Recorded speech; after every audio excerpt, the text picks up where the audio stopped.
Hey, it's Shabes, and welcome to another edition of AniTube Digest, where we go over the best and not so best anime YouTube videos to come out this week from the 26th of February to the 2nd of March.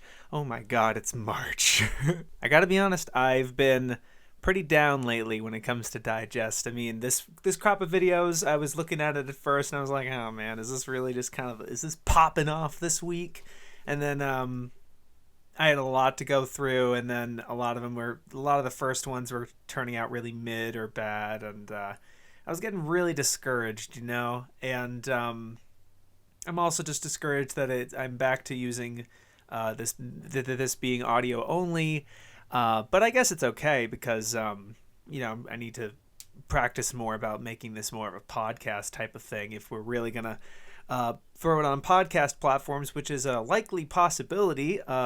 Getting there with the Patreon and everything, it's doing pretty well. I'm happy, but we'll save that for the end. But y'all are here to talk about some videos, huh? You want to hear about video that I thought was not good. So I'm gonna deliver that. I think I'm gonna suck it up and have some fun. I think there's enough. Okay. Hentai Man, what are you doing? He put out a video, the edgiest anime everyone forgot, and the thumbnail has edgy and forgotten with the picture of Devilman Crybaby. When you're thinking of edgy anime that everyone forgot, I for one do not think of Devilman Crybaby firstly, and I don't know how many other people do, so maybe this is his plan. It's a hot take. It's like, whoa, who says that? No way. And you're getting clicks off of baiting people, I guess. Okay. Went into the video with clear, pretty open expectations, but I didn't want to give you a not good because it's like, you just gotten your channel back and you're doing your thing, and you've made good videos in the past and stuff like that. But no, this really baffled me, man. This was very strange, and I really want to talk about it in more of an in-depth way. Again, I found a lot of not great videos that I could have also complained about. Like I watched Professor Otaku's video on Overman King Gainer, and I was really annoyed by it, or just tired by the end of it. Really, I couldn't muster up a thing to say about it. It's like, I'm sorry to deviate now, but like, how do you make videos like that for so long? Like, I wanted to go back into his channel and look for how many videos of his have been videos just like this, just shitting on a fucking show. Because at least the first 3 rows have like a character, and then the thumbnail is like, they have like googly eyes photoshopped on top, like really bad, cheap looking googly eyes, like in MS Paint. And like, just, it's basically like throwing a piece of shit on a show and be like, it thing bad. It's very crude and disrespectful. And it's like, there's so many of the shows that are like that. And it's like, is this all you make? Fuck. Do you like this shit? It's just so annoying, but not what I'm here to talk about. Hentai Man doesn't usually make takes like this, so it was weird I don't know why he needed to couch this in everyone forgot about it, and that must mean it's bad, instead of, if he didn't like it, if he thinks it's gore porn, if it's gore porn or something, which he alludes to later, if he has problems with it, you can say it. There's people who put out crybaby videos. It's no masterpiece, and not Econ's video about it not being very good. There's plenty of backlash on this show. It's not an uncommon thing. Like, Hentai Man really painted this as like everyone sucked off Crybaby when it came out, and then everyone forgot about it, and maybe because it didn't leave an impact and people stopped talking about it, that must mean it wasn't very good to begin with, is what I think you're insinuating. And that's just really dumb, considering this phenomenon of people ravaging over a show and then moving on to the next one and throwing the other one away. This has happened to every fucking seasonal anime for the last 5 years or more.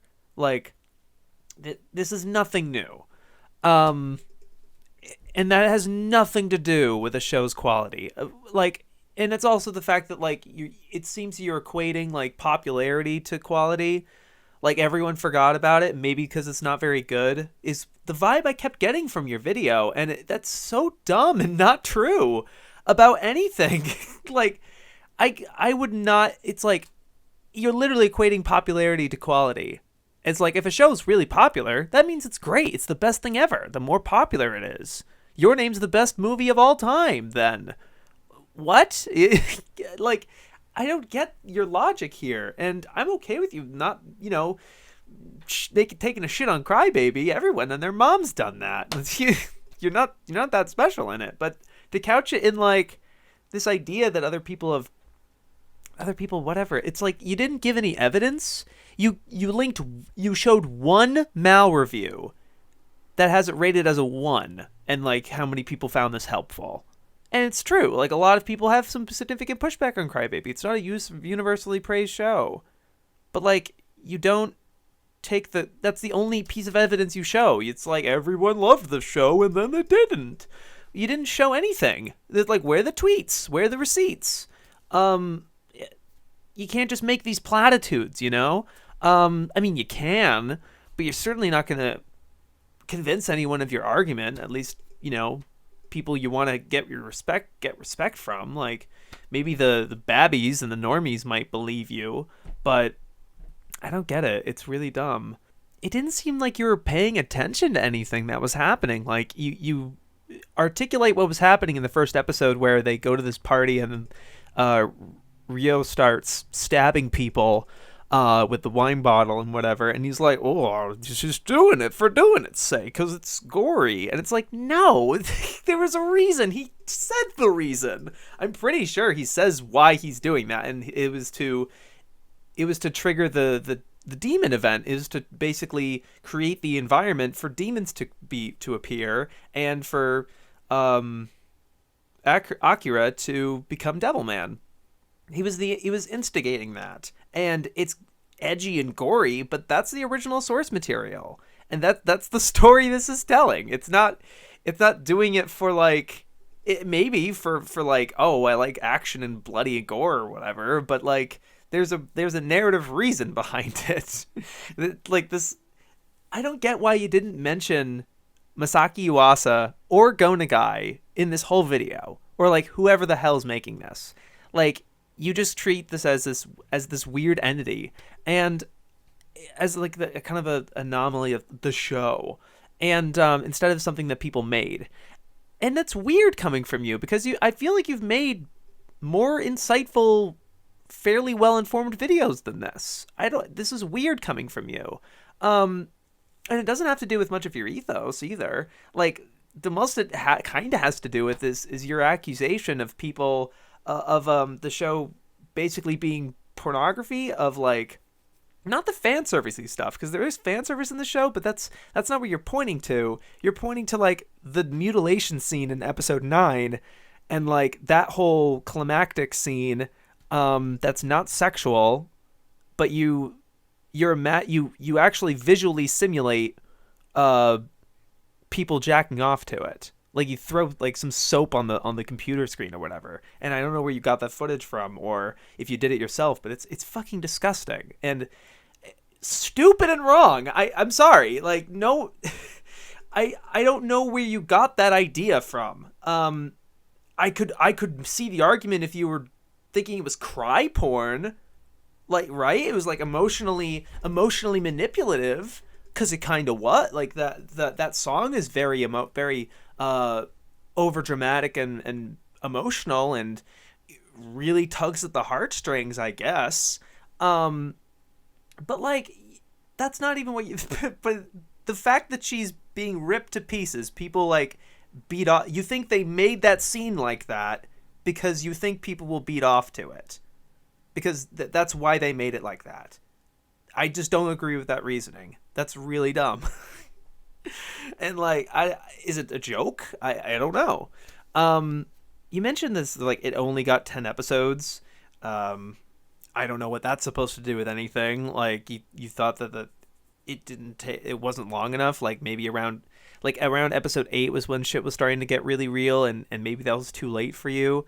But it's like, how many episodes would it be then? 13? Did it really only need 13? Like, what would you suggested otherwise, right? All you say is like, it's 10 episodes, it didn't work, or it didn't have the impact. And I would have given an alternative. I don't know, like, what character did they need to focus on? At what point did they need to, it's only 4 minutes. This video is very kind of a very quick take, and that's okay. And you can have your opinions about Crybaby, but like, to project what other fans are probably or what the creators were thinking in terms of like the relationship to the audience, I just found that all really obnoxious and manipulative. To like twist is like, oh, it's not my opinion, that's probably what happened, why they created it that way, and you're projecting instead of owning up what you think it is. Like, you really just thought it was gore, you just thought it was like manipulative or pornographic or whatever, and okay, you can think that, but don't accuse other people of thinking that, is what I'm trying to say, and what I thought was kind of annoying about this. I don't know why you brought up Crunchyroll Awards only winning, like, he was like, oh, it aired in January, so because it aired so early, everyone forgot about it over the whole year, and then when Crunchyroll Awards came up, it only won 2 awards, and if it came out in December, everyone would talk about it because Crunchyroll Awards are only awarding the awards to the most recent anime. And first of all, that point is not exactly true. It's only true for 2016, Yuri on Ice, and I don't think it was because of recency bias. I think it was just because Yuri on Ice had a very fervent fan base at the time. But you mention you make a note in the video, it only won 2 awards. Yeah, it did win 2 awards, one of them being Anime of the Year. Crunchyroll awarded it Anime of the Year, and you think that it's edgy and everyone stopped thinking about it and stopped caring about it. What? This is another. It's like making up facts now, like, or just deliberately hiding facts in this case. Like, you're just obscuring the fact that one of the 2 awards that it won that year was the biggest award of the night. Really? Don't do that. I don't know what you're doing. And I'm confused too, again, because it's like, I know you're better than this. I don't know what you were doing here. Other people were wondering, like, is this a joke? Like, are you being funny? Is it supposed to be funny? And then Hiding in Public made a really good point. I think he mentioned it to you specifically, but like, he just had a Devilman Crybaby video a couple months ago, like 2019, like well after the anime aired, and it's the biggest video on his channel. Like, it blew up because it's a popular title. Like, people were using this for their thumbnails all the time, and I think you were too. And I think you're trying to bait people into this idea that it's this forgotten anime. No, you did not do a good job in convincing convincing me of your argument, at least. So yeah, I did not like that. Not good. Alrighty, let's just talk about some videos that I thought were decent. I liked them. Yeah. First, I do want to give some credit to Scamboli. Doro Hey Doro is better than your favorite anime this season. Now you're thinking like, oh my god, he's gonna shit on Eizouken or something like that. And no, thankfully he does. He's like, I like Eizouken, but come on, that's a little. He didn't really try to make that argument, but that's much better than really actively trying to put other shows down in favor of the show that you like. I really don't like that when people do that. Even though I may have done that a couple times. It's much better to just focus on the show that you do like, and he does, and it's very positive, not too jokey, which he excuses as he's sick, so he doesn't have the energy or creative drive to make jokes, I guess. Okay. This was a very positive Dorohedoro take, and it's nice that he's putting this out for the size that he is, because nobody else is talking about this show. Maybe because it's a Netflix jail, but I remember a lot. It's not really on a lot of people's radar. A lot of people are like, it doesn't look great, but he's really making a good case for it as a fan of the manga too, and giving a fair critique of it, because it's like, some of its visual art style doesn't lend itself well to the action scenes. So he thinks the action scenes are a little weak, but otherwise he loves the characters, loves the plot, and he went category by category again, but it wasn't as transparent this time actually. He had like a why you should watch thing, and it's like this, and like the 4 points, and they actually ended up being pretty much like the kind of categories of a Mal review, like the plot, the characters, and stuff like that. But it just flowed better, I think. It was just more comfy to watch. It didn't feel very stuffy and in regimented categories in that way. So I mean, good on him. And again, at the beginning, didn't shit on anime. I'm very happy he's moved away from that, at least with this video.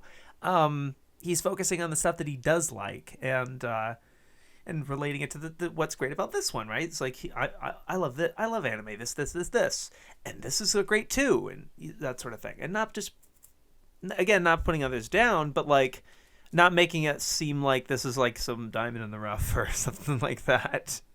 Oh God. So yeah, credit where credit's due. I know I've ripped this guy a new one a couple of times, but I don't want to be overly biased towards one creator or another and only talk about him when he makes a bad video, right? And a video that I watched and was like, yeah, okay, that was good. So yeah, I wasn't super overall like dazzled by it, impressed or anything, but it's certainly in the right direction. I enjoyed it. I want to talk about this hiding in public video a little bit. The much weirder Fooly Cooly we never got.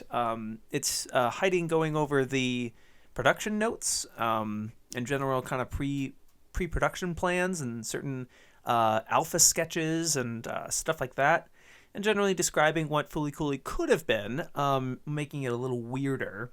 It's certainly a very SEO-friendly title, but I think the actual meat of it and convincing me how much weirder it would have been, it just would have been different. It seems to me, at least. I wasn't sold on it being the much weirder version. I like the point that the production had where, and I like the graph that you have with like kid adult kid, the adult or something like that. And I would have liked a little further deeper in that, of kind of speculating how that could map onto the characters as it is, and maybe kind of focus a little of like what snuck in from the pre-production plans that didn't quite make it in, but you can see a light influence, which I think you do, especially with the robot character. I forget his name. There's a lot of that where you describe what the pre-production was having, which was a lot more in depth for that character, and then the character kind of becomes more of a background character a little bit. But you share a lot of the stuff, and it's like, yeah, this actually, you can see that was an influence, or that was applied lightly to this character in this way. So there was a lot of stuff like that. I would have liked you to link, or at least specify at the beginning, or maybe I wasn't paying enough attention, but like exactly where you were getting all this information, because especially like a third of the way through and pretty much the rest of the video, I was like, man, I'd love to read this or like look for this for myself. And I believe where pretty much all this was from was this book that you do plug at the end, but bemoan that you couldn't get a sponsor for it, and I understand that stinks. I would have made a bigger point of that at the beginning to kind of have that preface of like, okay, that's in this book that he has, and that it could be ordered and stuff. Because like I was sort of like kind of up in the air of like, oh, is this something I can access on like a Tumblr pub? Like did somebody upload this on their blog? Where's the link, right? Because I was interested and I would just want to dive into it myself. On top of watching your video, listening to your video. So that was just me. I maybe just wasn't clear enough at the beginning, or I was in dumb and not paying attention. But that was just kind of something I was lingering the whole time for me. But I really enjoyed this, and it was very chill and respectable for the towards the pre-production material. You weren't like, oh, thank God they didn't do that, or like stuff like that. And you have a very good moral at the end of talking about how like it's really great as a fan of this show to learn about the inner workings, because it shows that they cared about every decision they made. Everything on the screen that you see makes it seems weird and random and crazy, but it's still meticulous and planned and like deliberate, which is really important, I think, in respecting the work, because I think a lot of people think that animation, or the way that this anime is made, is as an afterthought, or as some ulterior motive, and it's not. They really care about every little decision, even little details that we're never gonna notice or see by ourselves. And of course, there might be details that we pick up, but they never intended either. But I think it's really important to give enough care in what you're showing, I guess. So I mean, yeah, I really like. It was comfy, decent video for sure. We got a Nux Taku video here that I dug a fair deal. I forced YouTubers to dub anime scenes featuring Ghibli ASMR, Afro Senju, Lost Pause. It's a lot of bigger YouTubers. I think the smallest one he had was like about 400K. So he asked me actually to do this, and I was like, cool, let me know what time or whatever. And I think I kept like giving different blocks, different dates I couldn't work for me. So then it just didn't end up working out.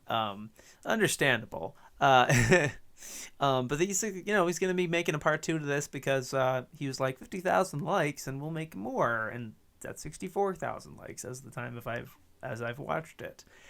So yeah, he's making another part, and we'll see if he contacts me if I'm in it at some point, or other people are in it. But I like collaborations in any sense, and I think this one looks like a lot of fun. He basically selects 6 different scenes, and then in a montage of sorts, goes goes through it scene by scene, and then the voice it's kind of an edited montage smorgasbord of different people doing it, and it was very sharply edited by Evanito, not lasting too long on one or the other. Sometimes it was like the Team Rocket slogan at one point, and then every stanza was a different voice actor. It's stuff like that. There was care and attention put into the editing and the assemblage of these clips. All the YouTubers were pretty fair sports about it. I could tell that Snap was really not in. She didn't seem all that into it. Like, kind of weird and weirded out. So that was funny. But everyone else was in it was really into it, and put their best foot forward, and it was nice to see them in a fun environment of sorts. It reminded me of the Jax films. It was Guess the Kids Bop lyrics. Like, he has this big, he does this game with multiple different groups of YouTubers, and he has the same set of questions, and he smash cuts them all together.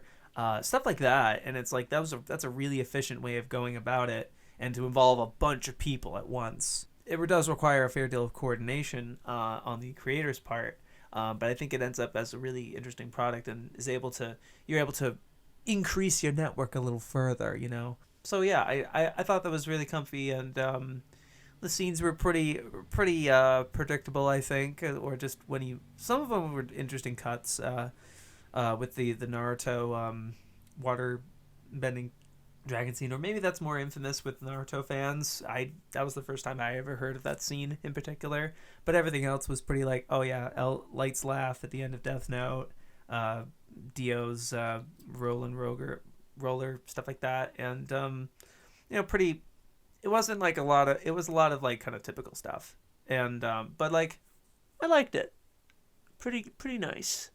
And we got a Mother's Basement video. So he was out for a while for like moving, I guess, or it didn't look like he was moving from some of the footage, but I guess he had moved. And just busy with general stuff, I suppose. But he put out 2 videos this week, and I only watched this one. Sorry, I slept on Marimashita Iramakun, the little vampire cutesy anime. Came out last season or 2 seasons ago. I think it was last season. Yeah, fall 2019. And he neglected to talk about it. And then he has a 3-minute intro of him making kind of a fake apology video and kind of crying and, and doing the whole rigmarole. It was 3 minutes. It was a little long for me. I like the intro. I like the concept at least. And then he makes a very good general kind of recommendation video or review on Iramakun. And I think it had a lot more detail to it and thoroughness. Talked about a lot of individual characters and the general attention to detail and a lot of things he appreciated about it. Kind of hand-waved the one thing he seemed to be a little mid on was just this visual presentation is a little typical or not all that special or impressive. But he kind of hand-waves a lot of that as like, the comedy is actually really clever and the characters are really sweet and, there's kind of a nice through line through the whole thing and, a lot of appreciating a lot of the different aspects on it and being fairly specific, which I appreciated from a Mother's Basement video. Nice Guy edited this one back from, kind of a little break. And, some of the edits at the beginning, like with some adjustment layer zooms and some cross cuts and some shit like that. It was like, ooh, there's really attention to detail put into the actual video. And it's not just kind of mindless clips. At first I was like, ooh, who's this editor? And then, 5 minutes or so in, I don't remember what edit it was, but there was something that kind of sparked my mind. I was like, oh, wait a minute. I think Nice Guy's been like really stepping up his game with these sorts of edits. Yeah, I think this is him. And then I looked at this description. I'm like, yeah, there he is. Awesome. So I really liked that video in terms of an editing sort of thing and focusing on the right stuff and, well edited on his part. So, I mean, it's a little long for me. I think it kind of took too long to describing one character, this little gremlin girl.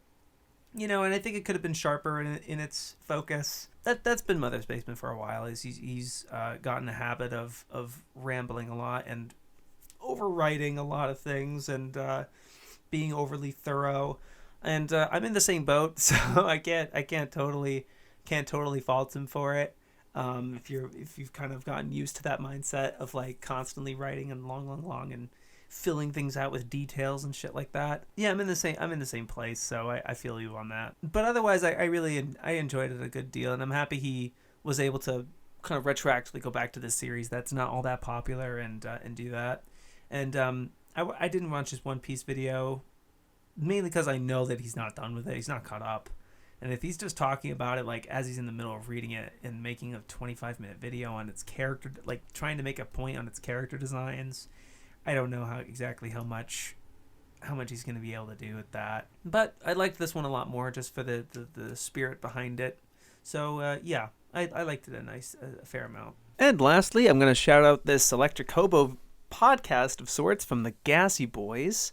Carol and Tuesday's Fall from Grace. It's an hour and a half discussion about Carol and Tuesday with Man Mode and the Electric Hobo, discussing the show pretty thoroughly as a whole, and Man Mode putting a lot of effort into the editing with just the giving making everything they talk about showing it with the appropriate clips, and then interjecting every so often, like cutting like as a post edit, and he's like, actually I wanted to say this, or had something basically kind of a post credit sort of thing.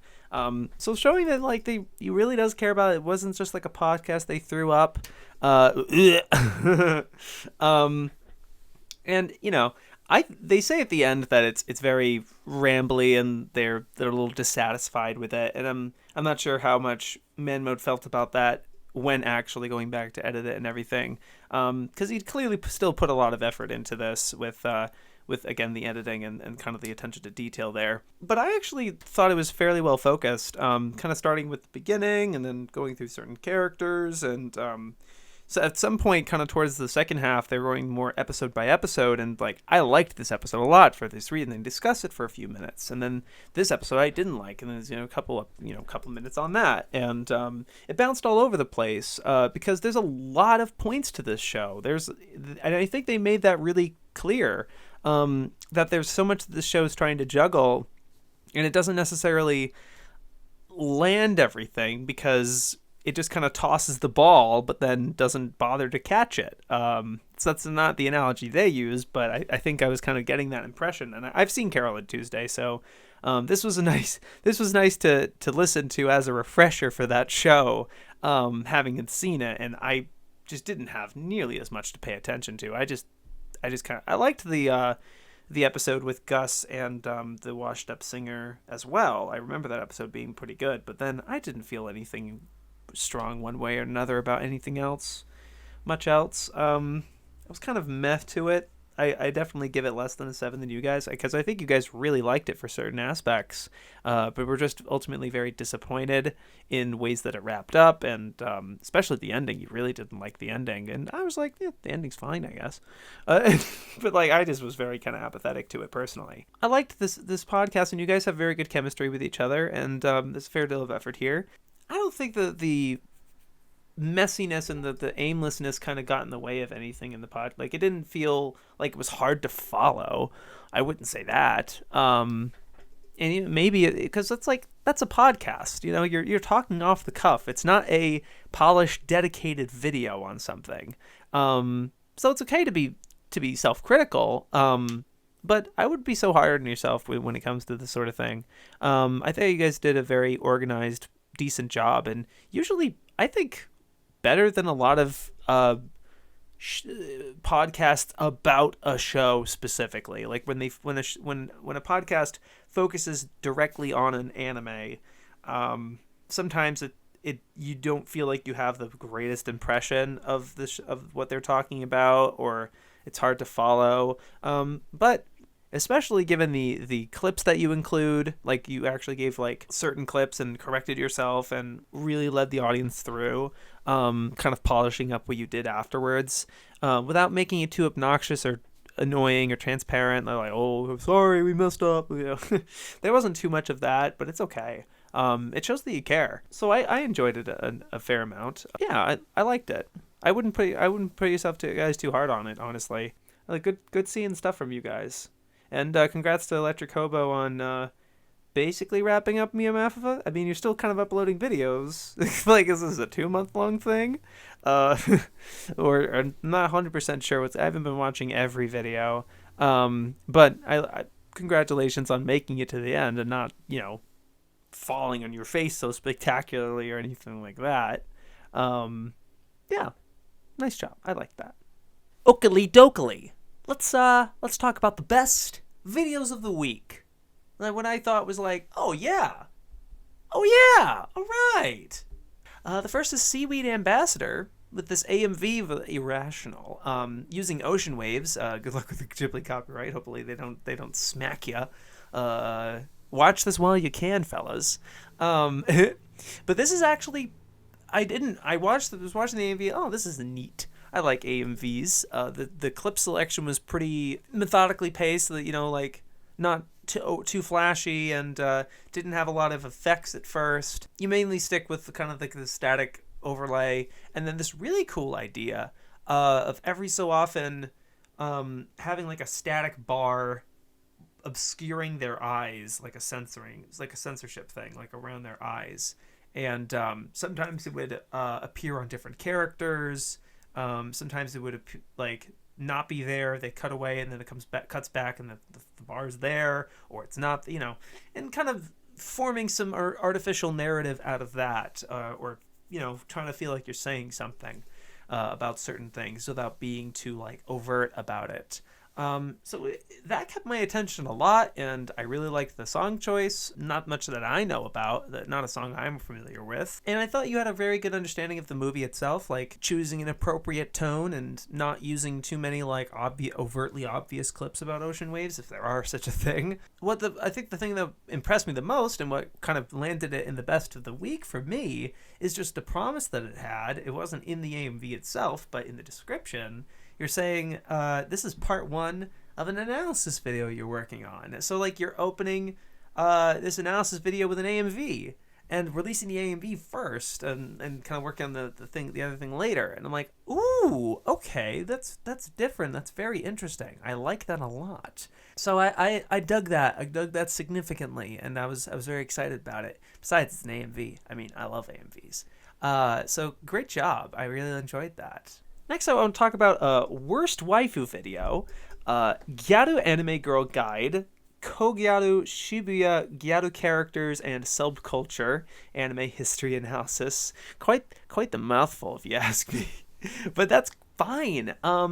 This was really interesting. So, I think I talked about 10 Leads Gyaru video last week or 2 weeks ago. Yeah, 2 weeks ago, probably. And I thought it was nice, but this was very impressive. This wasn't simply like, yeah, this is Shiete Gakko-chan, or maybe one manga you read. Not to put down 10 Leads video too much. The bulk of this video was Worst Waifu here, talking about Gyaru as a concept and really digging into it. The time frame it came from, their typical habits and appearance, and very... not just kind of surface level or anything. Like some of them do this, and there are different categories of Gyaru. It's not just one thing. And she focuses mainly on Kogyaru, or Shibuya Gyaru.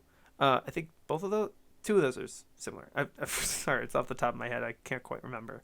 But it was great that I never knew that there were subgenres of Gyaru. I was aware of the trope, but there's a lot that I didn't know about it and learned from this video, which was really nice. And she's saying she should do a separate video about actually recommending certain things, but she does obviously recommend Gakko-chan and this manga called Gals, which seemed like very focused on the concept itself, which was very interesting. But there was like characters that like when you showed them, I was like, oh my god, they are Gyaru.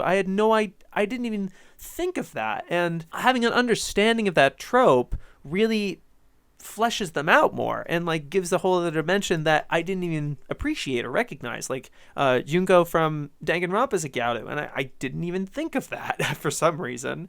The main girl in Anohana, not Menma, but like the one with the twin tails, that was kind of a more modest version of a Gyaru, because like we think of Gyarus as this one idea and stereotype, but there's a whole spectrum and like a whole range of like some are more Gyaru than others. So you just had a firm, well-rounded understanding of it, and not just like, yeah, this is Gyaru, it just and just kind of talking out your ass.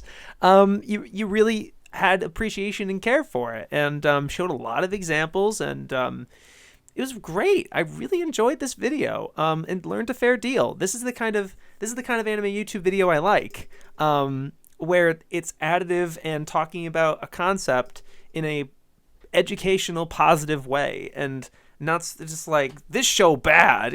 Like, whatever, dude. I mean, she does. There's one manga that she's like, don't read that one. But like, that's okay, right? It's like, that's not your focus. You literally, I don't think you even use any examples from it. You just kind of mention it one off and just like, oh, by the way, there's that one you're gonna find. Don't read it. But you don't dwell on it, and that's nice. But yeah, I really liked this and learned all sorts of different things. Like, I didn't know about about their dance that they do to like Eurobeat. They have like they do like coordinated dances with their groups, and at first I was like, that seems weird and like kind of a one-off thing, but you were showing multiple examples of that, and I'm like, and I just suddenly became convinced. I was like, oh yeah, look at that, like that this is not just, she's not just saying that because one show or one manga did that. It was multiple examples, and like, yes, this is a trope, and so all of it was backed up with evidence. Who would have fucking thought? Like, oh, it was that easy. I just have to show evidence, maybe multiple examples, to really show that it is just a thing. It is a thing, and not just like, hey, reference, or I don't know, a thing that happened once. I really liked that, and you had a very good control of the audience, and leading them through everything, and great personality and everything to it. I really liked it. Why are all the female anime YouTubers the best ones? Like, they're all like, so many of, like, we have so fewer women in anime YouTube, but they're all bangers. Well, I shouldn't say that. Fuck. Yeah, they're all awesome. I like all of them, and I wish we had more. Oh well. Because they're making a lot of additive content. There's not a lot of like shitty female anime YouTubers I can think of, actually. Nope. Can't think of many. Or at least, not awful, right? They're like, yeah, I guess that's okay. But like, they're great. Anyway, that was a great video. I stopped embarrassing myself. The boys at Shonen Ronin came out with a video crafting the ultimate shonen full course, and I really liked this video from just a conceptual standpoint. Basically, the idea of a full course, as described, at least it seems, in Toriko, and matching each portion of this full course meal as a way of describing like an ideal recommendation list for people with Shonen Jump, or just kind of ways to describe their tastes. They have a notepad, like a more bulleted, pointed list, but they basically describe the whole each step, and have their recommendations, like what they recommend regarding each, like the hors d'oeuvre, the soup, the fish, the meat, etc. But the thing is, they talked about how they're gonna have a live stream in a couple of days, where they have a bunch of other people's suggestions and go over everybody's dish and stuff, and kind of discussing it amongst themselves, I suppose. So I wanted to get mine out there, and play along with this. So I really like this video, not just for how creative an idea it is, but also just that there's audience participation in this thing, which is rare, and very, very cool. So I wanted to do it myself a little bit. So this is my list, essentially. The first one is an hors d'oeuvre. It's essentially the appetizer, kind of the thing that kind of whets the palate, I suppose. And my pick would be Chainsaw Man. I did that. It's very different from other shonen and stuff, but I think it's something that like kind of tantalizes the imagination, gets me really thinking, and it's just something really fun to read. I really enjoy it. I haven't read all of it myself. Like, I know it's ongoing and stuff, but I really like what it does, and it gives me interesting, positive feelings. So it's a way to really get me excited for this sort of this setup, basically. My soup, which is the course that is supposed to go down easy. I should probably look up the wording. Hold on. Okay, yeah. So the soup they describe is a series that perfectly suits your personal taste like nothing else. And it's something that I took away from what they were describing as the soup course, as something that goes down easy, something that you'll be able to watch in kind of any circumstance, that you can just lean on and probably consume pretty easily. So my choice is Yakitate Japan, which is a food anime about baking bread, and it's nothing but tournament arcs. The anime is literally just 3 consecutive tournament arcs, and every episode is just kind of a different matchup, and it's very consistent and reliable that way. I feel like you can kind of watch any episode in any order, even though it does have a very particular progression to it. It's like, you watch it once, and then it's like, okay, I can enjoy kind of a random episode like here and there and stuff, and it'd be really it's fun. It's very creative, very over the top. The characters aren't too are pretty easy to understand.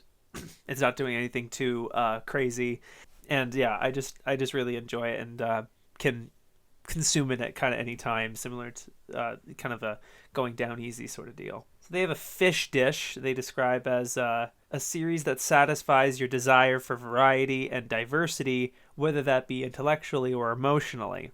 And so my pick for variety's sake and for as fish would be the series Urusei Yatsura. These are all shonen, by the way. They're just not Jump titles. You didn't specify Jump, and so I'm doing a bunch of different, like Shonen Sunday and Shonen Plus and all these things, but they're all from Shonen magazines. But yeah, Urusei Yatsura, that show has so many different things at once. Romance, sci-fi, school comedy, action, mystery. It does so many different things, and there's a lot of different episodes that you can watch in any order. I have a video you can check out for the 50 episodes that are kind of interesting. And I mean, if you're watching a lot of stuff for the first time, and like if you're watching the series through, it's like you're never gonna guess what they're gonna do next. It's always different, always inventive and a lot of fun, and it's a really cool show. So I that would be my pick for fish as a variety dish. The next is the meat dish. I thought this was going to be the main dish, but it's actually there's one next to that. Meat dish is a series that satisfies your heart. Wholesome may be the best keyword. And when they were describing it, their pick was Toriko, but they were saying stuff that was kind of filling and like a show that you really get a full experience out, something really hearty to sink your teeth into and to really get invested in, maybe narratively and emotionally and whatnot. So my pick for that would be Yu Yu Hakusho. I love the characters. I love what the show has them do and the interactions and the situations they're put in. I love the aesthetic so much. It's very dark, but still like very flashy and stylish and punkish, and I really like the vibes that it has, and I can really sink myself into, watching the whole Dark Tournament arc or the whole Chapter Black saga, and all the various arcs and stuff, and love every minute of it. So really sink my teeth into that as like a meat dish. So that was kind of my rationale for Yu Yu Hakusho as my meat dish. Their main dish, it's your favorite. That's all they say, and it was pretty simple for them too. There's this Hunter x Hunter, of course, but mine is yeah. You don't really have to explain. It's Ashita no Joe is my main dish. That is my all-time favorite anime.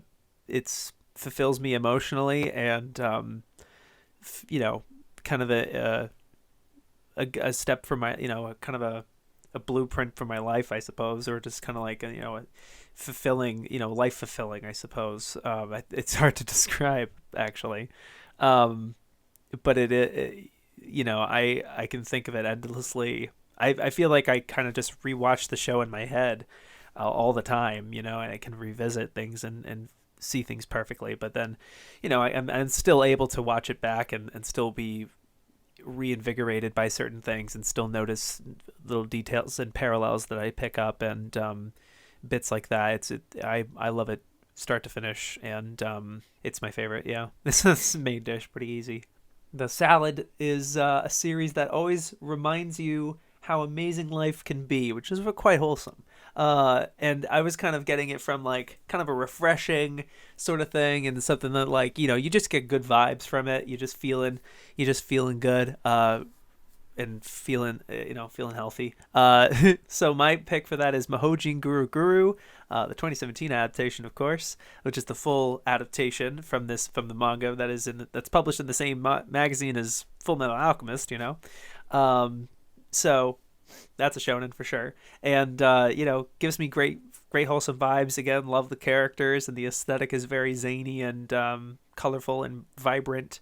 And it moves so fast. It's very refreshing in that way. It doesn't feel like a huge commitment. It's one big adventure, kind of start to finish, and it's a great show. Very refreshing. So that would be my pick for salad.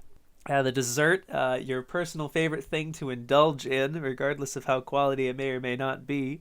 I think this is a no-brainer for me when you describe it this way, but it's definitely black clover for me. Black clover is really what I want in a shonen. Very eccentric, one-dimensional characters.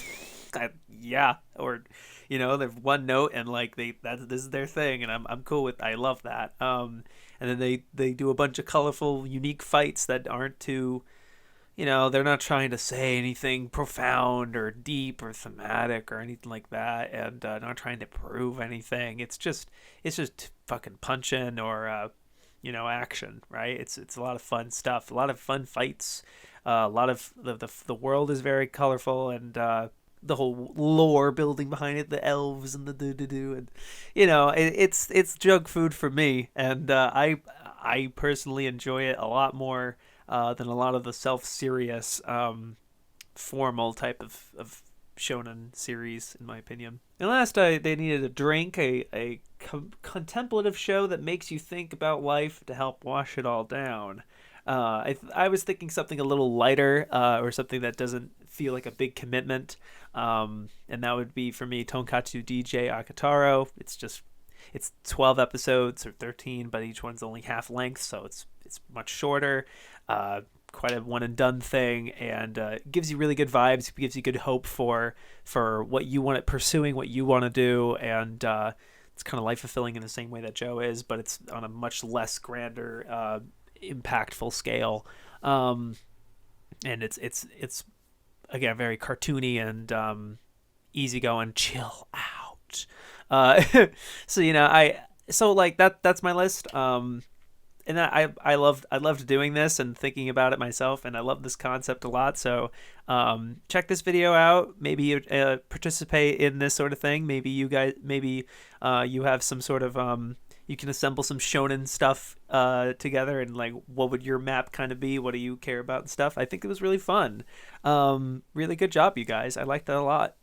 I'm gonna talk about a video that, like, you're gonna look at it and be like, no way. Like, come on.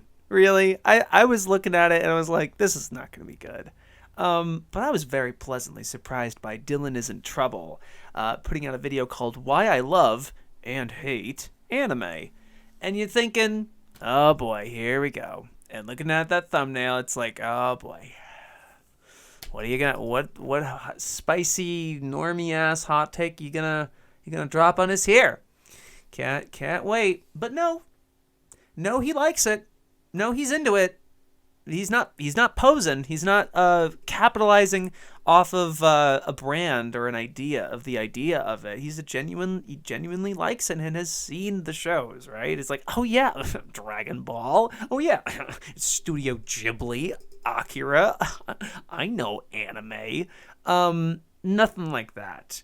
This is very similar to Nakey Jakey in terms of style, with like a green screen and kind of hopping around and having the jokey jokes. And I like the jokes, actually. Some of them actually got me to laugh. There was one in discussing the negative aspects of anime, which he really just boils down to, like, man, the underage stuff kind of sucks. And the sister love, the incest.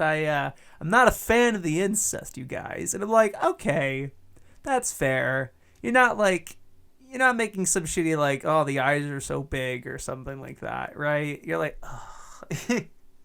Or complaining about the reactionary humor, or like, there's a lot he probably could have said in terms of why he hates anime that is like, okay. It's like, come on. But no, a lot of it was very valid, and he didn't dwell on it very long, which I appreciated. He had this kind of a section about the live-action Death Note movie. I don't necessarily know why he did that. He seemed to really like Death Note, but then, he kind of shat on the movie, I guess, the one with Nat Wolff and whatever. And I guess, okay. I don't know if that necessarily had to do with it. But what was really convincing me is, like, oh, he's into it. Oh, he knows what he's talking about. Is that, like, one of the first anime he mentions at all is Wolf's Rain, that he saw on Toonami. Because at first he's like, oh, yeah, we saw Dragon Ball as a kid on TV and made some jokes. And then he's like, but then this is a show called Wolf's Rain. I was like, what? I blew my mind. Like, that's awesome. Because, an audience of his size, if he's able to kind of name drop Wolf's Rain and talk about it, and it's like, oh, that's interesting. They might check it out. And Wolf's Rain's a really good show. I'm like, hell yeah. And he mentions Blue Spring Ride and Ori Monogatari, having watched that back in the day. He said back in the day, I think. I'm like, those are like 5 years. Those are not that old, but like, that means you've been watching like seasonally for a while. You know, you're not just like, I grew up on... He obviously came from the same place of like, yeah, I grew up on Toonami and the blah, blah, blah. But he's like an actual, like, you know, watching this stuff concurrently, and watching more recent stuff. Plugging some shows like Anohana, Tanaka-kun is always listless, had a really good recommendation for that. You know, kind of joked and had a funny haha about Senko Boys. Monster, he was like, some of them have really, he didn't name drop Monster, but there was monster footage in the back. I was like, dude, what? That's you're in it, dude. Oh shit. I was pretty happy about it. Yeah, his jokes are some of them are really cringy and not like whatever. But like he's very self-aware of it and not like, you're not lampshading them, but he's more like, he's kind of like Nakey Jakey, where he's very honest about what he's saying and not trying to like force anything.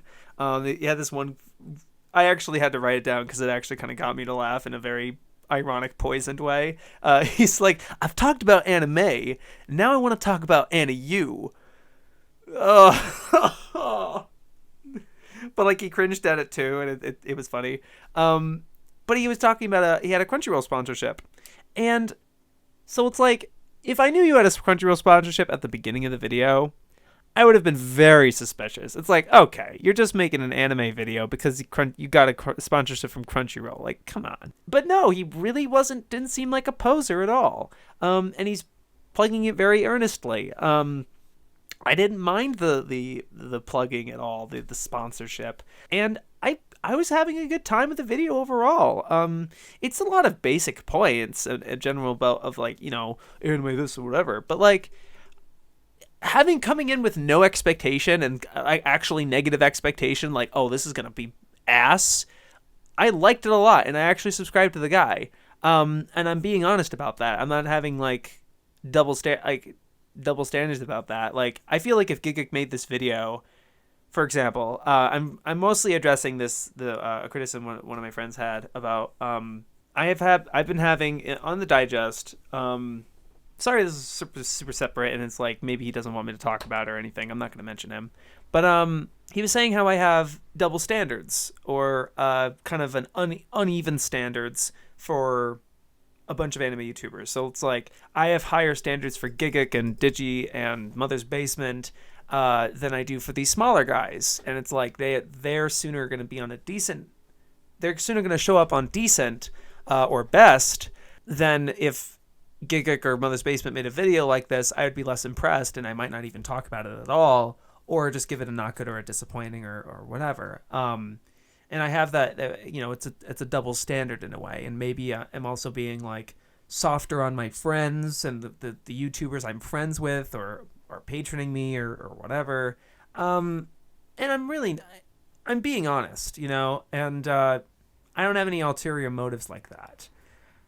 I mean, maybe that does factor in a little bit, but like, I want to talk about the content first and foremost, and I think I give enough examples and you know, showing that I'm really talking about it and caring about it, and being honest with myself. And it's like, yeah, I liked that video. No, I didn't like that video, and adjusting my standards accordingly, because I have very high standards for what I make, and like, I'm not just going to make a review of a show or like a one-off thought or something like that. I really put a lot of effort into what I make.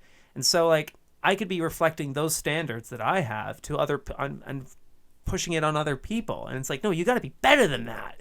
Not really. No, a lot of people are doing this because it's a way of self-expression, and it's something they want to get off their chest or way to express themselves. So I want to respect that.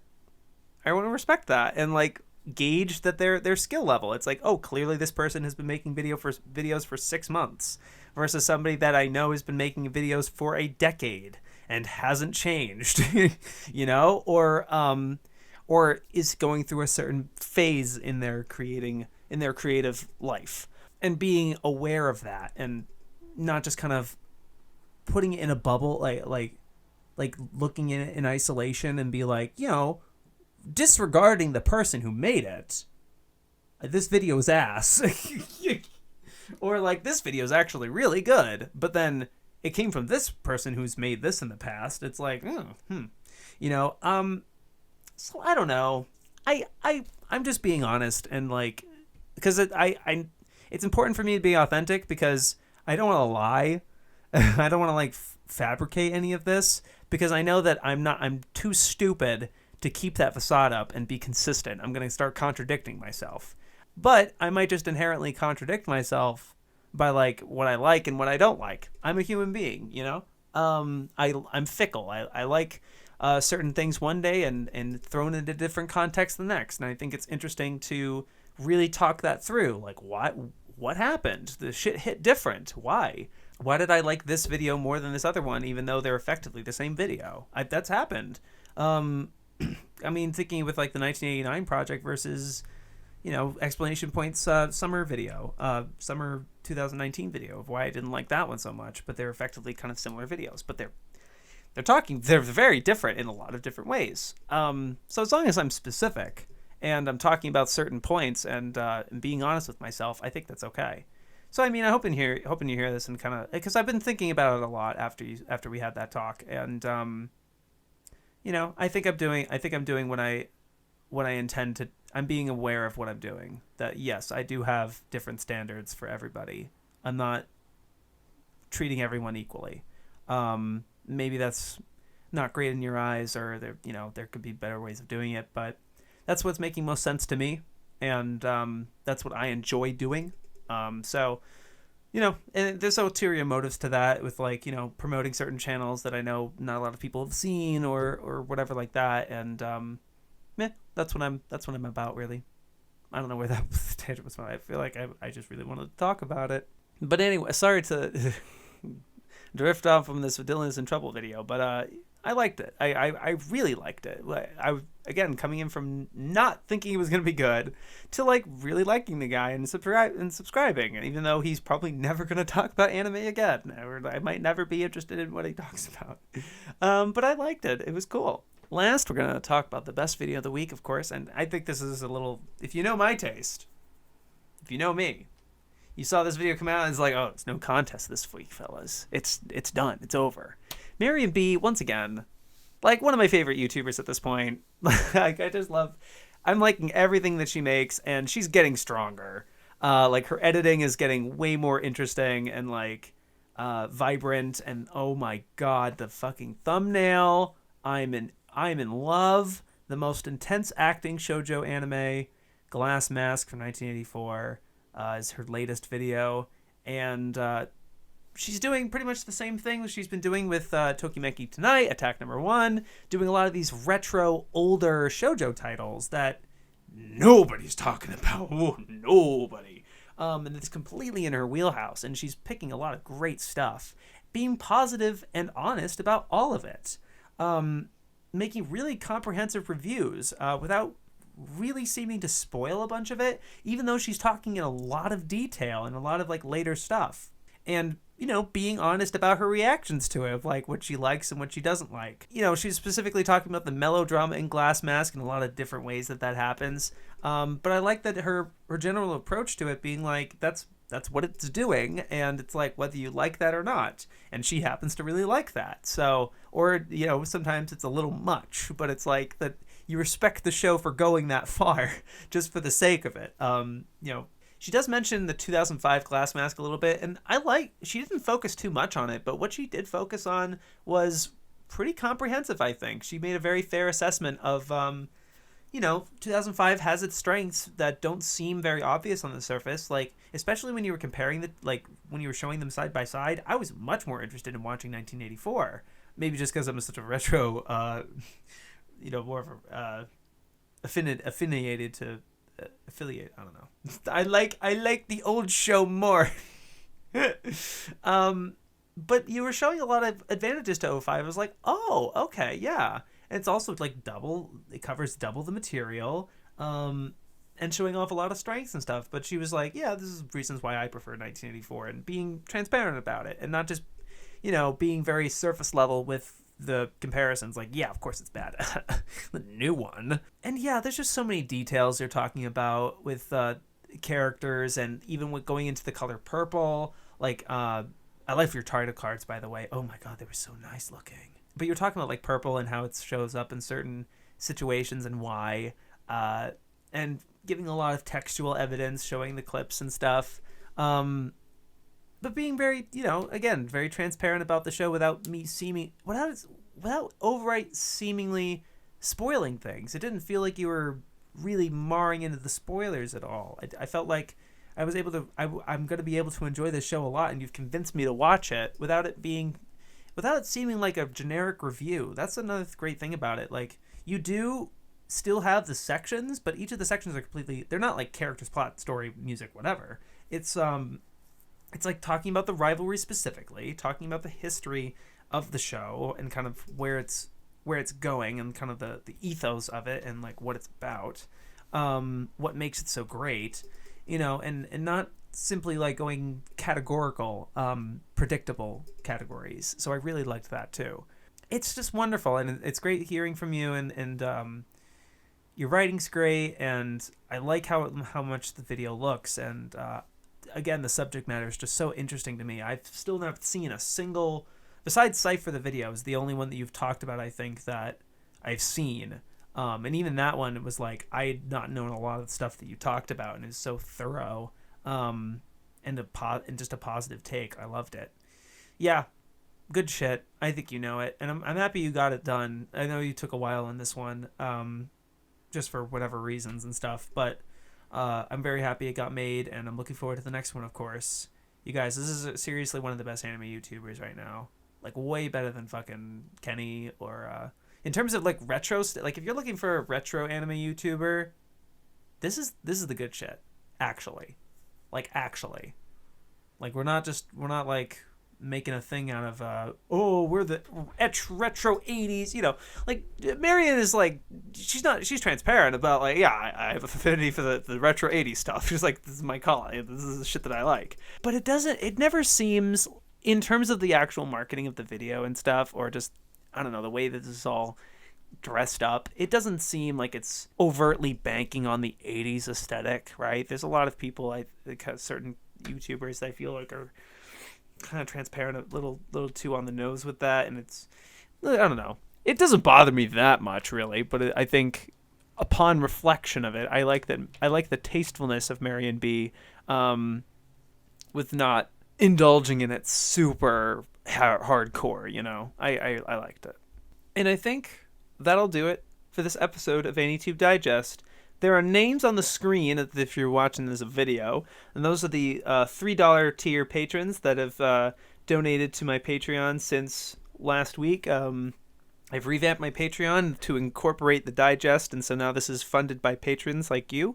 They're getting to listen to this early. They listen to this like a couple hours before, multiple hours before it was released wide. So if you want it early, if you love Digest and you want to support it, I'm trying to hit a threshold in the next 2 months, and I'm already halfway there. I'm more than halfway there. If it gets over that period, we can start. If it gets to a certain point, like 215 a month, I'll be able to fund the Digest as a podcast directly. I'll probably do that. I don't know. No promises, I guess. But like that's what we're looking to do. That'll be like a tiny podcasto if it gets to that point. So I really hope you consider supporting. Thank you specifically to Yellow Cheese and Unique Namosaurus. Those are the two that are higher tier patrons that get a shout out like this. And I hope you guys consider supporting. And I was worried that I'd be a little rocky about it. Or not as enthusiastic or feeling it, but I think that turned out pretty good, if I do say so myself. Sorry if I'm still being so introspective. I don't know. Anyway, you guys have a great week. Yo, peace.